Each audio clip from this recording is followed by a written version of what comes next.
I never thought a simple appendectomy would become the catalyst for the most dramatic neighborhood showdown Maple Harbor had ever seen. My name is Graeme Patel, and I'm a software engineer who moved to Fernwick Landing specifically because the HOA promised quiet streets and a community that valued peace. What I got instead was Colleen Apprentice, and what she got was a front row seat to her own downfall, broadcast live to the entire neighborhood. The day it all happened, I was being discharged from Riverside General Hospital after emergency surgery. The anesthesia still had me foggy, and the discharge nurse was walking me through wound care instructions while I clutched my bottle of painkillers like a lifeline. I told my 12-year-old son Theo to meet me at the pocket park bench near our neighborhood entrance at exactly 3:15. Theo is the kind of kid who follows instructions to the letter. If I say wait at the bench, he waits at the bench. He's kind, he's literal, and he had a bag of Skittles and his library book to keep him company. What I didn't anticipate was Colleen Apprentice deciding that my son was a vagrant threatening her property values.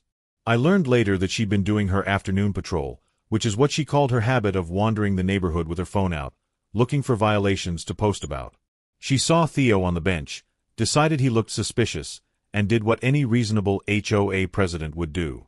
She started live streaming herself standing over him like a traffic cone with a haircut, blasting an air horn inches from his face. The rideshare dropped me at the entrance just as Colleen was mid-rant to her phone camera about standards and undesirables.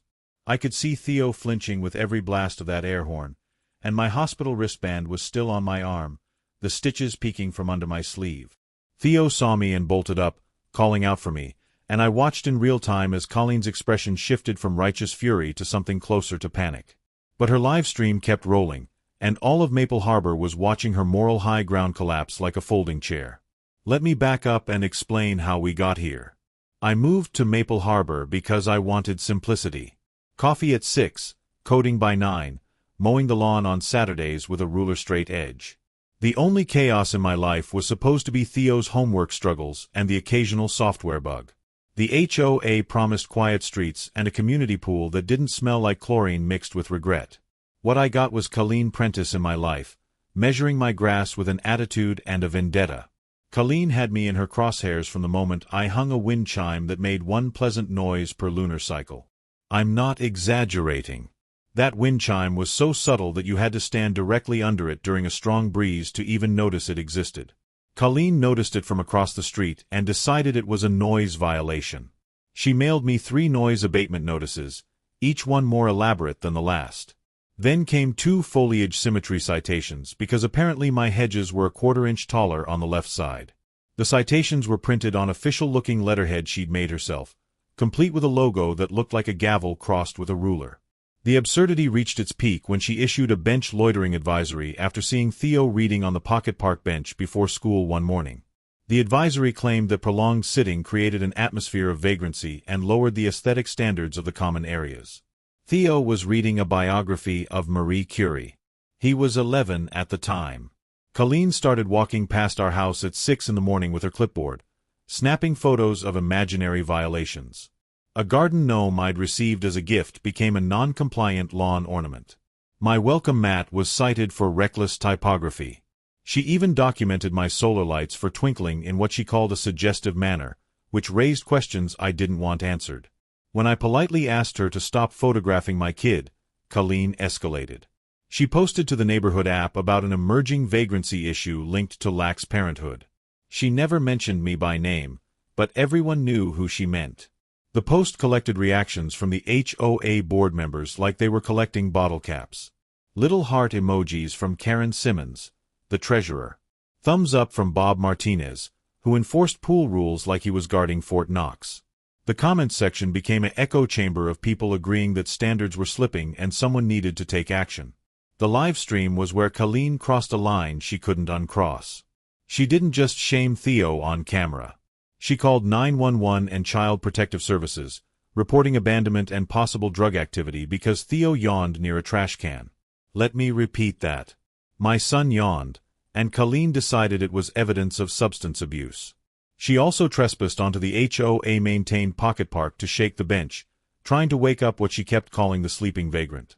Theo kept repeating that his dad was coming from the hospital, showing her the text I'd sent him with my ETA, but Colleen was too invested in her narrative to listen. A police officer arrived just as I was stepping out of the rideshare, still pale and moving carefully because my stitches felt like they were held together with hope and medical tape. The hospital discharge papers were folded in my pocket, and my wristband was flashing like a receipt I didn't ask for. The officer took one look at me, then at Theo, then at Colleen still holding her phone up, and I could see him putting the pieces together. Meanwhile, someone watching Colleen's live stream recognized something she'd missed.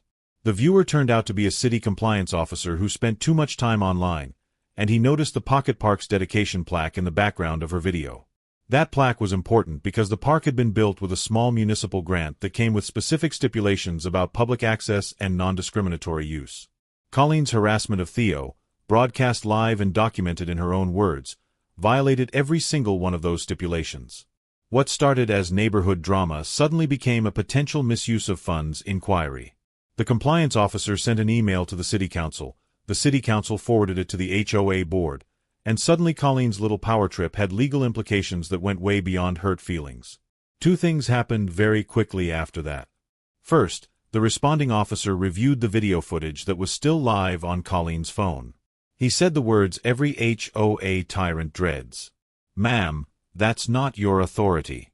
He filed a report noting false statements to dispatch and disorderly conduct for the public disturbance. Colleen tried to argue that she was protecting the neighborhood, but the officer pointed out that she'd filed a false report about a child who was clearly not abandoned and was displaying no signs of distress beyond being harassed by an adult with an air horn. Second, the city sent an email to the HOA board that made everyone panic.